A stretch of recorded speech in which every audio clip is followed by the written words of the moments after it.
探灵器的探测范围明明是方圆100米，为何一下子就成了炼气9层？他的境界是炼气9层。收到。用神识探测的结果是个普通人。苏师弟，你等等。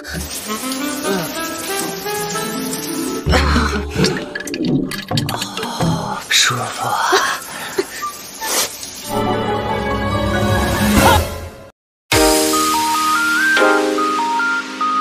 Oke, halo semua, kembali lagi dengan aku Aji, Aka Movie. Kudoakan supaya kalian baik-baik saja ya. Seperti biasa, konten kali ini adalah full spoiler. Jadi bagi kalian yang tidak suka dengan spoiler, bisa langsung skip saja.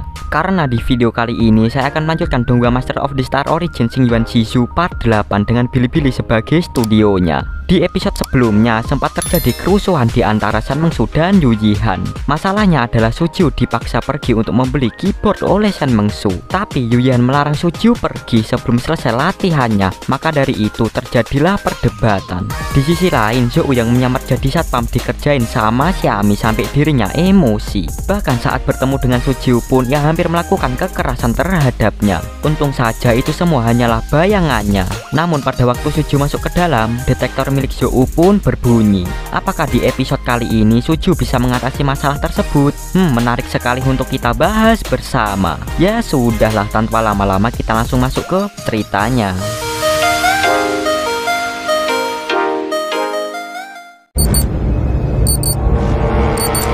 Scene diawali dengan Zhou yang sedang mencurigai Sujiu. Di sana ia sempat heran pada Sujiu secara tiba-tiba dirinya sudah berada di ranah pemurnian Qi lapisan ke-9.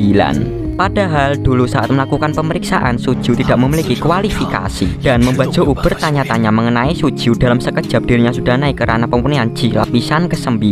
Di sisi lain, jangkauan detektor milik Zhou bisa mendeteksi kekuatan spiritual dengan jarak ratusan meter. Namun anehnya detektor tersebut baru bisa merespon saat Sujiu mendekatinya. Karena itu Zhou mengikuti Sujiu ke arah apartemennya dan memberitahu kepada Xiami bahwa ada seorang pemuda yang menunjukkan tanda-tanda fluktuasi pada tubuhnya. Maka dari itu Xiami mengecek tubuh Sujiu menggunakan senapannya. Sayangnya senapannya tidak menunjukkan reaksi apapun, membuat dirinya heran apa yang komandan bilang barusan. 刚刚探灵器显示，他的境界是炼气9层。用神识探测的结果是个普通人。队长，你不会故意耍我吧？ Scene berpindah ke apartemennya Sujiu. Di sana Sujiu menyuruh Shen Mengshu membukakan pintunya sambil memegang perutnya. Ternyata Sujiu ingin BAB. Tanpa Sujiu sadari ada seseorang mengikutinya di balik tembok. Tak diduga orang itu adalah Zhou yang masih mengawasi pergerakannya Sujiu, serta memastikan kalau dirinya benar bahwa Sujiu seorang kultivator pemurnian Qi lapisan 9. Lalu pergi ketika mendapatkan bukti secara matang. Kemudian Sujiu yang sedari tadi menahan BAB, akhirnya pintu apartemennya dibuka oleh Shen Mengshu dan langsung masuk ke dalam toilet sambil melemparkan keyboard kepada Shen Mengshu. Saat masuk ke dalam toilet, tiba-tiba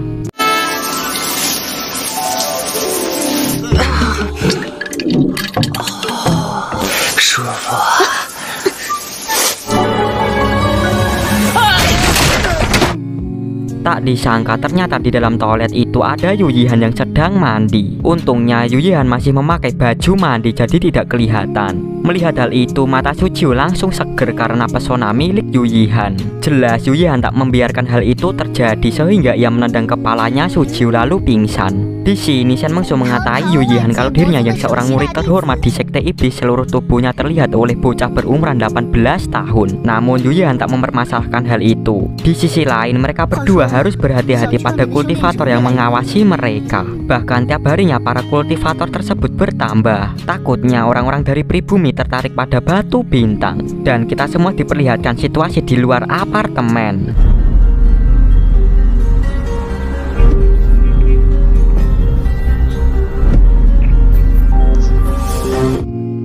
Dari pengamatan yang mereka temukan ada 13 kultivator serta membawa alat pelacak spiritual.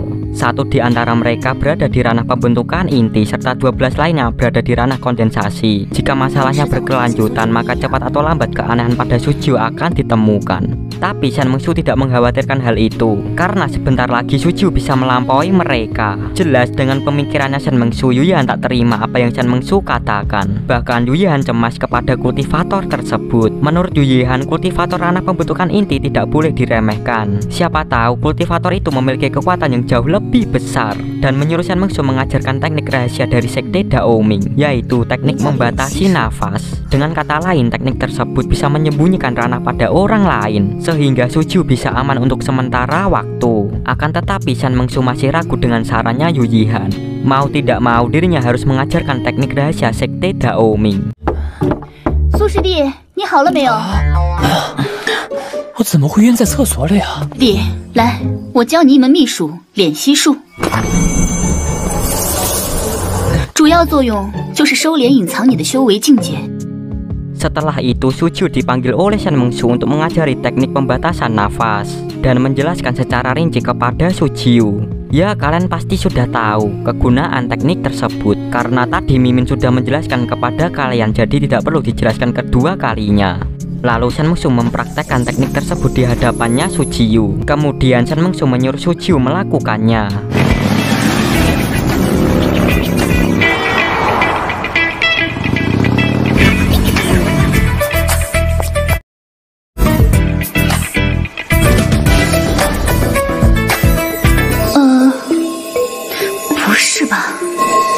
Shen 师姐，是不是这样的？ Tak disangka Sujio dengan mudahnya menguasai teknik rahasia, membuat Shen Mengsu terkejut. Baru dikasih tahu sekali Sujio sudah paham. Bahkan tidak semua murid dari sekte Daoming bisa menguasainya. Ya, Sujio bisa seperti itu tak lain dan tak bukan karena batu bintang. Maklum Sujio dengan mudah memahaminya. Scene berganti di luar apartemen. Di sana pemimpin Jiu Suang bertanya tentang hasil yang mereka dapatkan. Tentu Zhao menjelaskan semua yang ia lihat tadi, lalu memperlihatkan datanya ke Kui Suang. Sekaligus memperkenalkan pemuda tersebut yang bernama Sujio, berumur 18 tahun, dari penduduk Jiangcheng dan provinsi Hunan Bumi Luhur. Menurut data penduduk, Sujio tidak memiliki bakat kultivasi sejak 3 tahun terakhir. Dan tiba-tiba hari ini saat ia mendekat, detektor milik Zhou berbunyi sambil menengok ke arah Xiami. Mungkin saja Zhou puas akan hasil yang ia dapatkan daripada Xiami yang dia mulu. Maka dari itu Zhou berencana membereskan Sujio. Tapi Kui Suang tidak mengizinkannya, karena tindakan tersebut akan memicu masalah besar.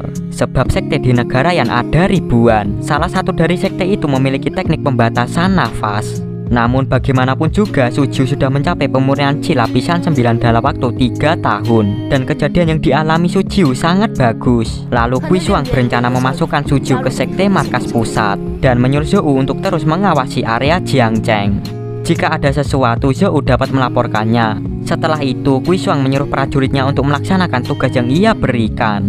上面来了最新通知，魔门邪教已经蠢蠢欲动，都明白吗？明白了。那个巨大的能量波动已经被那2个追随的身影日诸事繁忙，加上魔门再次出现，只守候数天，丝毫有用的信息都没有查到。特别行动小队不能一直在此事上浪费时间。 防止魔门入侵才是重中之重。 Dan film pun bersambung.